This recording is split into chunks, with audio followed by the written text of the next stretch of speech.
How you doing, YouTube? Matt Massive Beer Reviews back with new brewery time. 8-Bit Brewing Company. This be their Mug and Thunder.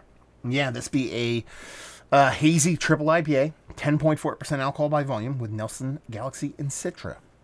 8-Bit Brewing Company. They don't say where they're out of. I'm pretty sure they're out of California. And this was canned on 309. Today is 4/9, so we're looking exactly 1 month old. And it says, "This drink, I like it." This comes courtesy of my boy Rick. He sent me off a bunch of Michigan jams and a bunch of 8-bit. So I'm kind of excited to dive into this. I'm I like my triple IPAs to be tip-top in a specific direction. I believe that direction to be the proper one because I'm me and that's what I believe. And I'm kind of curious about this. See if I'll dig it. I'm not a big fan of like 10+% hazies, but I'm not going to lie to you. I'm looking at this and I'm really going to like it. Label-wise, yeah, it's like a Thor thing going on. I mean, it's 8-Bit Brewing Company. I believe all their labels are kind of either, if not video game based, but nerd based. So it kind of makes sense. So we'll see what's what. But beer wise, that looks like a big hazy triple. I mean, the head dissipating real quick makes me think it might lack a little mouthfeel, but we'll see what happens with this beer. But it's rich orange core. Literally looks like OJ. Like a lot of beers, you're like, oh, it looks like orange juice. It looks more like a washed out, watered down grapefruit juice or some kind of pear juice. This looks like orange juice, straight up, no joke. So yeah, we're off to a big old hazy start. That head is just yellow. Like I haven't seen that head on many beers. Like it's yellow. You get, your beige, your cream color, your kind of, like I said, malted malt ball coffee, all that stuff. I've never really said like yellow, like Western yellow, like a coward. It has this like yellow tinge to it. So anyway, good nose.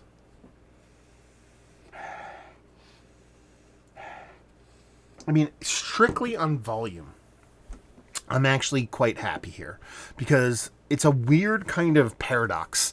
It seems like the nose on most beers, I mean, there's exceptions to the rule. The ones that do it really well can kind of get a big nose on a 4% to 10%. But for the most part, a lot of breweries kind of get to like that 7.5%, 8%, and then there's this downtick in the way a beer presents itself as far as aromatics. A lot of times these triple IPAs smell more like a single IPA as opposed to a double IPA. This has a bit of beefiness to it, a little bit of chutzpah going on. I like it.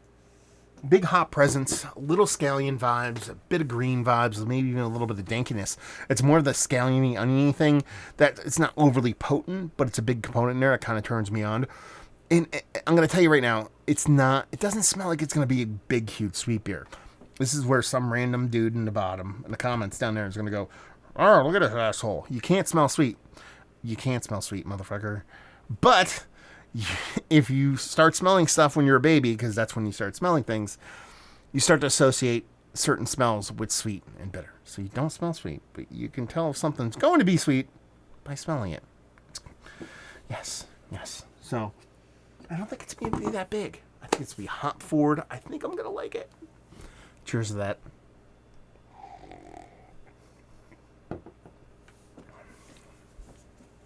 Man, there's some hops up in here.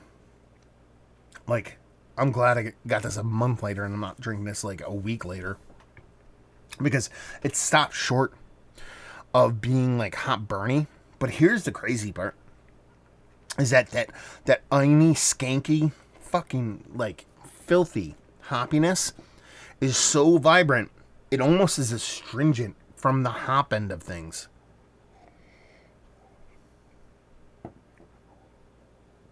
It's like hair on fire, or like filthy. Like, filthy. Like, this is probably the most aggressively hop beer I think I've ever had. In an acceptable way. I know that's kind of a weird, kind of like cryptic way to say it. I'll explain. So there's so many breweries that hop the shit out of beers to the point where it's just like, it just hop burn and hop like particulate in it. And you just oversaturated the beer with so much hop bits and pieces that it's just, you can't really drink the beer anymore. they've kind of done that here without that kind of negative effect. It's like it's tiptoeing the line of that, but in a very, very fun way because it's hyper aggressive. You know what I mean? The way those hops come off, there is a kind of, there's multiple levels to it. It's just not that scalliony green skankiness on it. There's orange in there, big orange components, big melon components, big tropical fruit component. And everything's so cranked. But at no point am I getting over that tipping point of it being too much. I mean, it's razor thin. And that's why I said I'm glad I'm drinking this now as opposed to 1 week old. Back then it might have been. I really like this, but not in the visceral knee-jerk kind of triple IPA way. So more often than not, there's a formula for me liking triple IPAs. This is my YouTube channel. I talk about the beers that I like, and I talk about why I like them. I don't grade them. I don't give them scores. I think that's dumb. What I do is talk about what I like, and that big burn component I can actually get down with, but it's not the best way to show off a beer. Now, conversely, triple IPAs, typically more often than not, I like a little dose of lactose, even if they don't tell you it's in there. And then I like the hops to be present, vibrant. I like the sweetness to be confectionery, so it's not overly sweet. And I like there to be a really nice mouthfeel and a meaningful hop presence. This is eschewing kind of that mouthfeel component, and kind of really just laying all its cards on the table when it comes to just aggressive hop presence. But since it gets super aggressive without getting like overdone, just that flirting with disaster is what intrigues me the most about it. So in the grand scheme of things, I don't think this is going to be like a Mount Rushmore level triple IPA for me.